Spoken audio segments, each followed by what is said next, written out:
Olha só, no meio da escalada de tensão entre Rússia e Ucrânia, os dois países concordaram com a troca de prisioneiros de guerra e a devolução de milhares de corpos de soldados. As duas partes realizaram em Istambul a segunda rodada de negociações, mas essa reunião terminou sem um acordo sobre cessar-fogo incondicional. A Rússia manteve exigências já apresentadas anteriormente de reconhecimento da região de Donbás como território russo.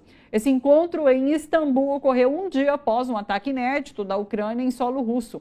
Alvos foram atingidos a mais de 4.000 quilômetros do fronte. Sobre tudo isso, vamos conversar com a Biazita Gomes. A Biazita sempre com a gente aqui, ela que é analista de geopolítica mundial, nessa nossa editoria internacional, sempre às terças com a gente. Tudo bom, Bia? Como você está? Tudo tranquilo. Eu estava aqui fazendo meu mapa mental de como a Zambelli saiu do Brasil. E aí, qual conclusão você chegou? Tríplice fronteira. Ia ser É, muito chamativo se ela tivesse feito um voo internacional direto para a Itália, se ela estiver realmente na Itália, porque eu ainda tenho minhas dúvidas. Para mim, ela utilizou o acordo do Mercosul e saiu pelo Paraguai ou pela Argentina. Dentro de uma mala. Né? Se um Não, nem país de cinturão precisa, né? tropista. São Sim. países São países. trampistas, claro. Mas Isso. legalmente ela não precisava, ela não teve nenhum direito cassado, passaporte ela tinha. Mas Podia sair do país. seria muita visibilidade para ela Sim, se ela entendo. pegasse um avião internacional direto para a Entendo. Itália. sim. Então, Ela assim, fugiu dentro de era- um carro, Muito blindado. provavelmente. Mala, né? No É, porta-mala, imagina. Né? A cena. Mas e para você pegar o avião, daí em outro país isso não seria um problema, porque, enfim, ela tem a Ela tem cidadania. passaporte, ela ela tem tem Exatamente. passaporte, É. aí tudo bem. ela não é E tá- procurada e tá pela na terra do Interpol, Milei, ela não pô. tem. É. Se bem que a justiça argentina, e até assim, a pauta anda, né, Bia? A Argentina mandou embora esses, quer dizer, mandou prender esses caras. Aí a Mas polícia não tinha- fez nada, né? Eles caíram Mas fora. aí, Né? mas aí tinha um pedido internacional. Isso. Como ela foi condenada no Brasil, mas ela não é uma fugitiva, ela não está na lista da Interpol. Então, a partir do momento que ela está na Argentina, ela pode pegar um voo para qualquer país, Sim. tranquilamente. Botar na lista da Interpol é muito bonito. Vamos Perfeito. atrás, né? Vamos Pois pedir. é. Biazita, vamos lá, vamos atualizar a situação Rússia e Ucrânia. Então, assim, não deu em evolução num cessar-fogo a reunião em Istambul, mas não havia, eu acho que também perspectiva em relação a isso por conta do ataque que aconteceu um dia antes, né? Um sinal por parte da Ucrânia e de Zelensky que quer continuar essa guerra. É isso que esse episódio nos indica, Bia? Na verdade, já antes mesmo desse ataque, já se tinha uma fala de que não se chegaria a um consenso cessar-fogo. No máximo, a troca de prisioneiros, que já foi feito na primeira reunião, onde já teve essa troca grande de prisioneiros dos dois lados.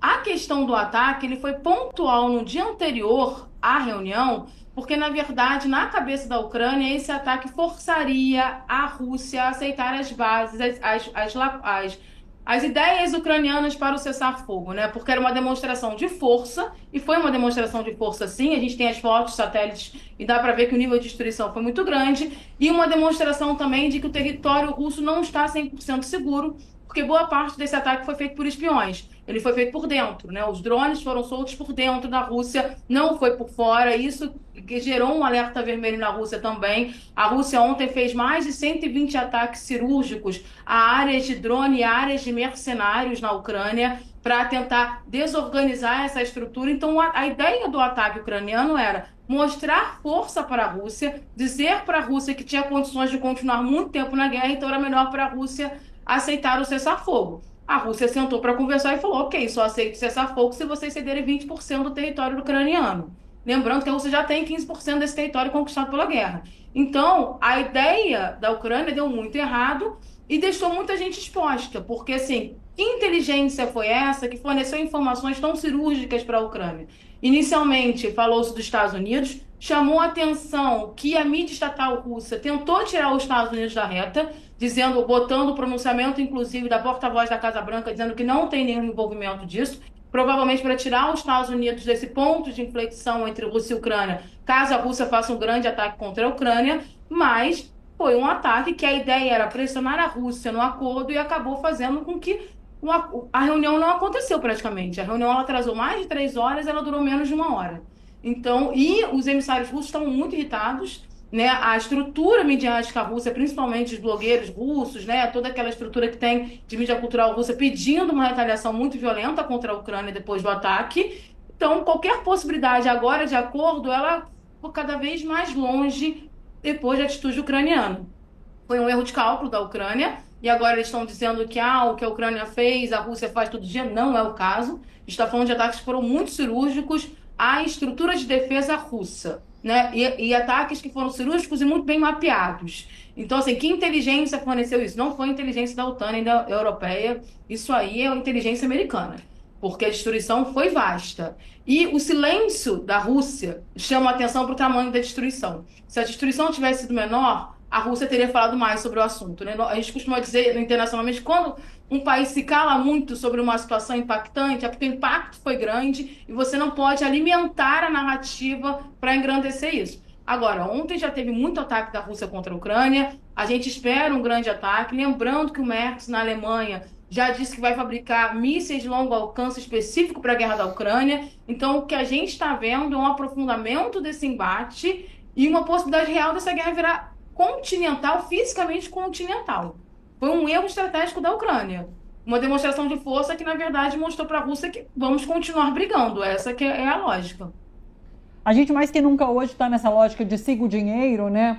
E me chamou a atenção, quando a gente fala sobre esses ataques da Ucrânia e a Rússia, quem que está bancando isso tudo? Porque, como você coloca, a Alemanha diz que vai bancar. Mas, nesse momento, quem que bancou? Eu sei que há uma proximidade muito grande da Ucrânia com a França nesse momento também, né? Dá para a gente ter uma ideia de Estados Unidos? É França? Quem que interessa nesse momento que a Ucrânia siga nesse conflito e armada dessa forma como a gente observou? A instituição OTAN. A instituição OTAN tem muito interesse, até pelas perdas regionais que estão tendo, né? Ela teve uma perda agora na Polônia, na eleição polonesa, apesar da Polônia ter o poder dividido entre presidência e primeiro-ministro. O baque foi grande, tanto que o primeiro-ministro polonês pediu um voto, né, de segurança, um voto de confiança do Congresso, porque quem entrou como presidente da Polônia é anti-OTAN, anti-União Europeia, uma perspectiva extremamente nacionalista, uma visão trumpista. A gente tem que ver a OTAN, quando fala OTAN, nem sempre a gente coloca os Estados Unidos, porque nesse governo Trump, o Trump tem um pé atrás com a OTAN e não acha necessário alimentar a OTAN. Então, isso é a sobrevivência da OTAN.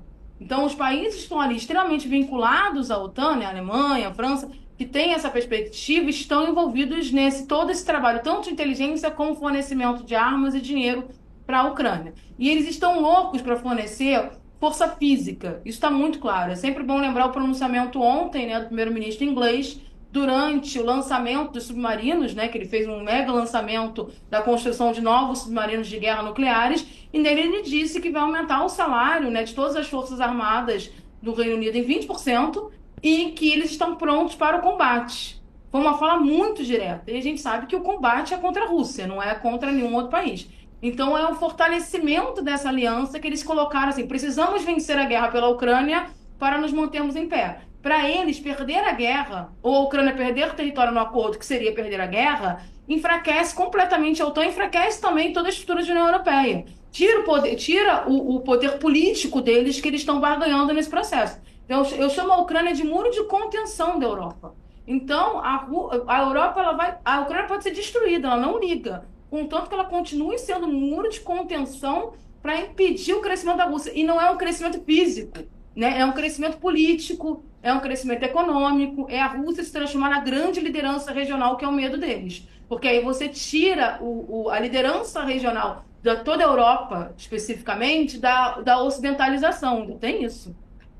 Bia, fale de Polônia, por favor. A gente teve Calma, tá se adiantando. Vamos chegar lá, um minutinho.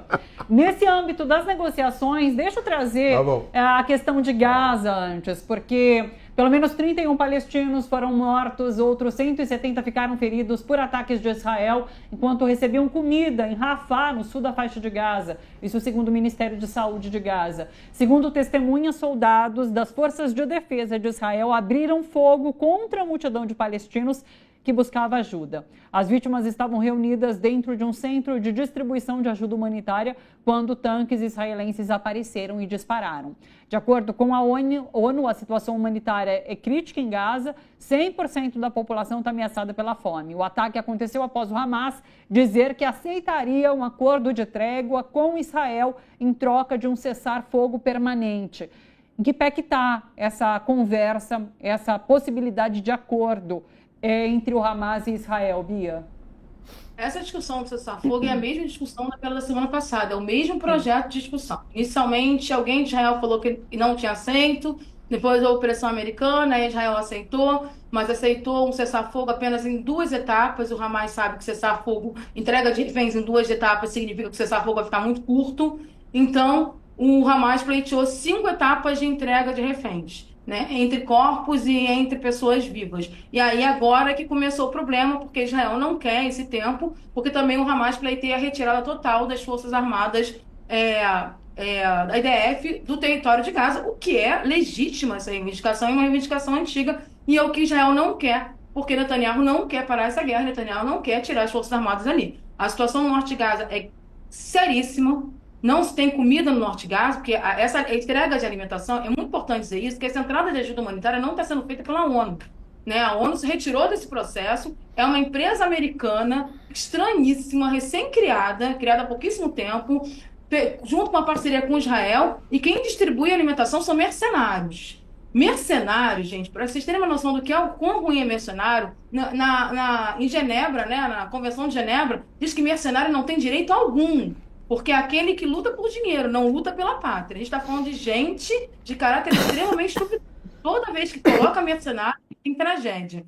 E quem está fazendo essa distribuição são os mercenários, e são esses mercenários que estão abrindo fogo. E você percebe que Israel coloca mercenário para já tentar fugir da responsabilização internacional. Porque você não consegue responsabilizar grupos internacionais, porque eles não são grupos não internacionais ou grupos nacionais, eles são grupos soltos. Então ela já coloca pensando para fugir da perspectiva de ser acusada de crimes de guerra e crime contra a humanidade nesse processo de liberação de alimentação. É uma ilusão, é uma fanfic, a alimentação não está chegando em quantidade mínima, ela não passa daquela região ali do sul de Gaza, ela não chega no norte. Há relatos de tiroteios diários e constantes, as pessoas estão sendo utilizadas como alvo da IDF, e de acordo com a própria mídia israelense, a ordem agora da IDF é destruir o máximo possível a estrutura física de Gaza para que não sobre absolutamente nada. É o segundo momento agora.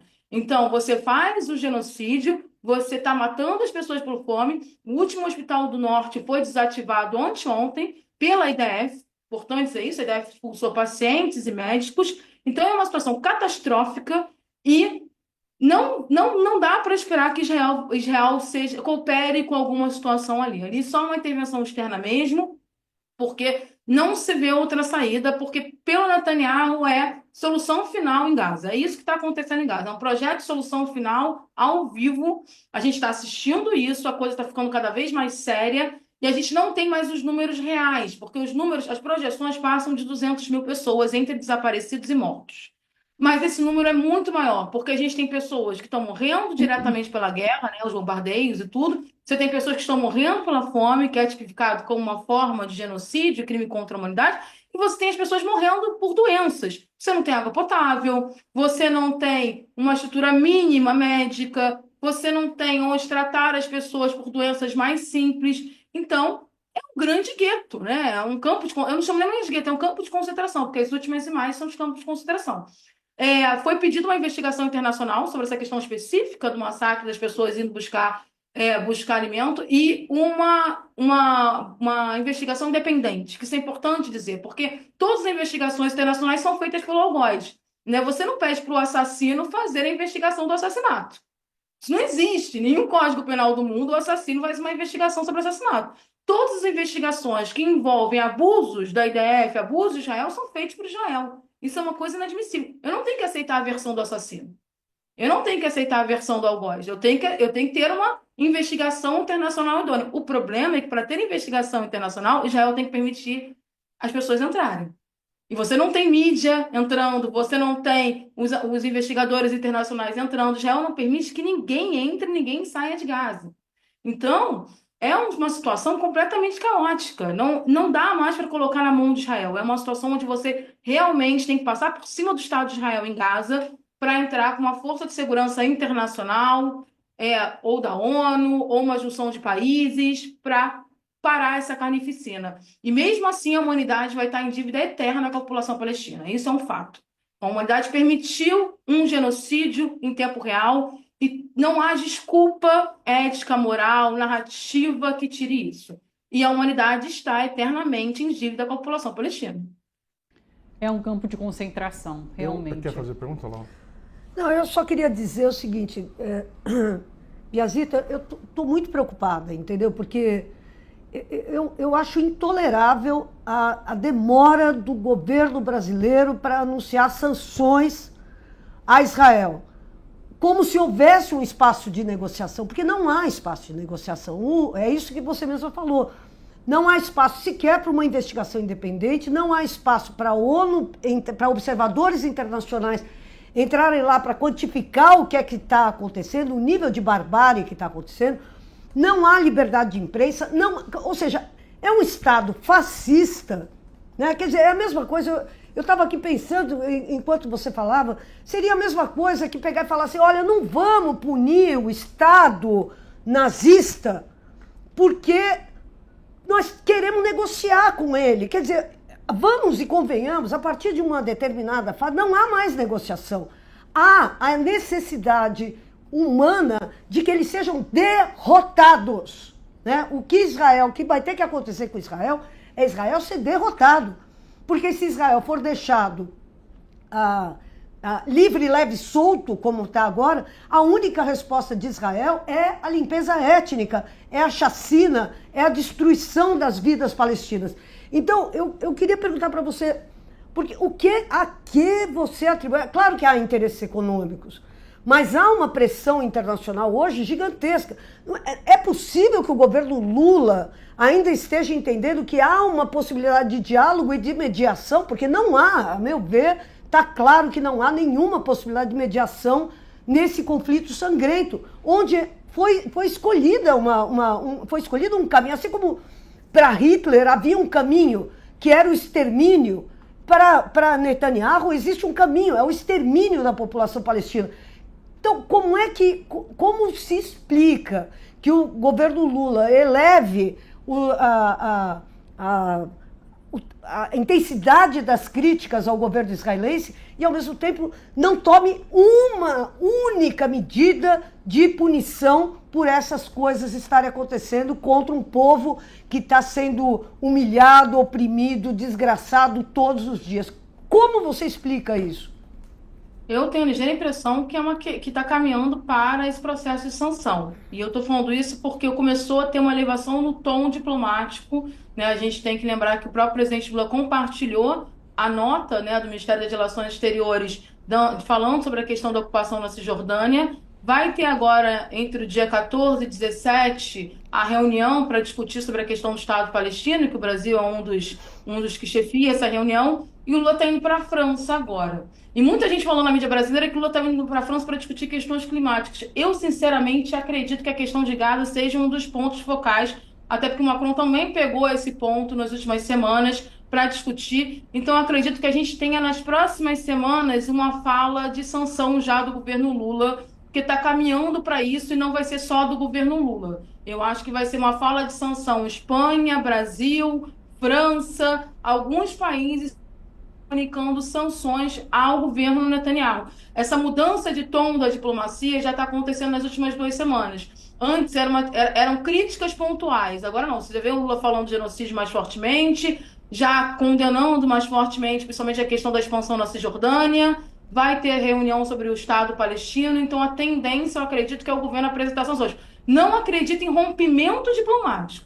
Isso é uma coisa que até porque não é uma tradição brasileira. Normalmente a gente rompe quando rompem com a gente. Apesar de que praticamente não existe relação diplomática entre o Brasil e Israel nesse momento. Mas acredito sim que possa começar um processo de sanção internacional econômica. E aí, talvez o governo brasileiro, para se blindar de críticas, porque a gente tem que lembrar também que no Brasil a gente tem um apoio muito forte a Israel da extrema-direita, inclusive do campo religioso neopentecostal, que tem uma bancada forte no Congresso, talvez para se blindar, faça um anúncio dele junto com outros países europeus. Porque aí dá politicamente, porque assim, eu estou pensando politicamente mesmo, estratégia política. Politicamente, isso pode vir a ser uma forma de blindar o governo de possíveis brigas internas, né? Críticas exageradas internas. Porque eu acredito que pelo presidente Lula essas sanções já teriam acontecido, pela pessoa presidente Lula. Eu acho que é muito mais o Itamaraty dando uma segurada ali nas questões técnicas e esperando fazer um trabalho conjunto com outros países. Talvez agora em julho a gente tenha uma fala mais, estamos sancionando Israel economicamente, países tais não farão comércio enquanto não acabar a pressão sobre Gaza. Biazita, esse final de semana, aquelas coisas, a internet traz, você procura e aí vai chegando mais coisa. Genocídio de Ruanda, que foi em 94, caiu na minha frente. Eu estive em Ruanda quando fez, acho que foram 14 ou 16 anos, teve uma eleição também, Paul Kagame ganhou. Eu era correspondente na África da EBC e fui pessoalmente cobrir. Genocídio em Ruanda começou lá na tal da rádio Mille Collines, né? O Tutsis e Hutus sempre ligados a comércio, Tutsis ligados à agricultura, era um povo só. Depois, quando os belgas e alemães chegaram, começaram a se aliar aos Hutus e dizerem, olha, vocês são mais do que eles. E daí foi evoluindo para, em 94, nessa rádio, os Hutus chamarem, não é, a população Tutsi de ratos e baratas. Tem alguma diferença com o que a gente ouve de Israel? Não é?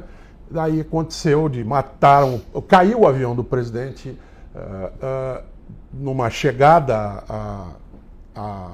de volta a Ruanda e em poucas horas explodiu um genocídio. Em 100 dias mataram 3 mil pessoas literalmente machetada, né? Aqui no Brasil seria... Porrada. Aquela faca que se usa no Nordeste, como é que é a expressão que se usa? Facão. Facão mesmo, Facão, mas tem um sim. nome no Nordeste que eles usam mais do que aqui no Sul e Sudeste. Qual a diferença? Nenhuma. Inclusive, se a gente parar para pensar, o processo de desumanização como uma característica tanto do genocídio de Ruanda como na antiga Iugoslávia. Né? É sempre bom a gente lembrar. Essa semana, inclusive, eu estava lendo sobre... A gente tem o Tribunal Penal Internacional, mas antes a gente teve tribunais penais específicos, tanto para Ruanda como para a antiga Iugoslávia. E a discussão, um dos pontos de discussões era exatamente essa questão de você desumanizar. Essa é a característica, a primeira coisa que você faz quando vai fazer um processo de genocídio. Por que o genocídio é tão orquestrado, né? Porque ele não é do nada, ele não é uma explosão de violência.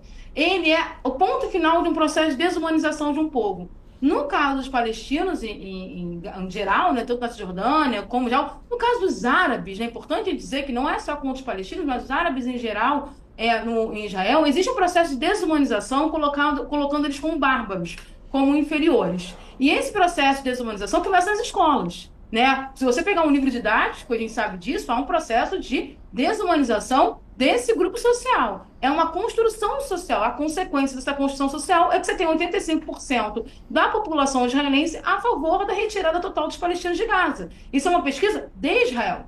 Então, assim, toda vez que eu começo a ouvir esse relacionar, né, a seres humanos, a ratos, baratas, né, a todo esse processo, a animais, jogando sempre uma perspectiva de animais que são peçonhentos, porque tem isso também, não é qualquer animal. É um animal que é traidor, é um animal que rasteja no esgoto. Isso é uma perspectiva de um processo de desumanização. A gente tem no mundo, nesse momento, uma extrema-direita voltada para a desumanização da população muçulmana. É importante também a gente colocar isso, né? Existe um projeto de desumanização do muçulmano. Então, ali em Gaza, você tem a desumanização do muçulmano e a desumanização do palestino, feita a população israelense. E aí, consequentemente, isso vai levar a um genocídio. Então, por isso que eu falo que acontece em Gaza, não vai parar em Gaza. Porque esse processo de desumanização não é só contra os palestinos. São contra os palestinos, são contra os árabes, são contra os muçulmanos. Gaza é um tubo de ensaio. A gente tem que lembrar que hoje a religião muçulmana é a religião que mais cresce no mundo. É a segunda maior religião do mundo e é a que mais cresce no mundo. E essa religião muda o eixo cultural, muda o eixo político, muda o eixo econômico dos países, principalmente do Ocidente. O Ocidente se considera invadido pela religião muçulmana. Então, esta desumanização, ela é propósito para genocídio. A gente vê isso em Ruanda, a gente vê na antiga Yugoslávia, a gente viu agora em Mianmar, a gente está vendo em Gaza, e a gente está vendo agora nos Estados Unidos, com a desumanização, por exemplo, dos latinos. A gente está vendo na França e no Reino Unido em outros países a desumanização dos muçulmanos. É projeto de aniquilação de grupos sociais e submeter esses grupos sociais em uma perspectiva de culturas superiores. É um retrocesso de 150 anos. Seguinte, deixa eu passar para um outro tema. Vamos falar um pouquinho rapidamente sobre um brasileiro de 18 anos que foi preso em Massachusetts, nos Estados Unidos, um dia antes da formatura no colegial. Esse estudante, Marcelo Gomes, foi detido pelas autoridades imigratórias ao ir a um treino de vôlei. Ele chegou ao país há 5 anos com a sua família, não tinha documentação. O caso ganhou cobertura de emissoras de TV locais, ampliou o mal-estar entre os imigrantes. A região tem uma forte presença de brasileiros nos Estados Unidos. Essa prisão também levou a governadora de Massachusetts, a Maura Healey, a ampliar as críticas contra Trump.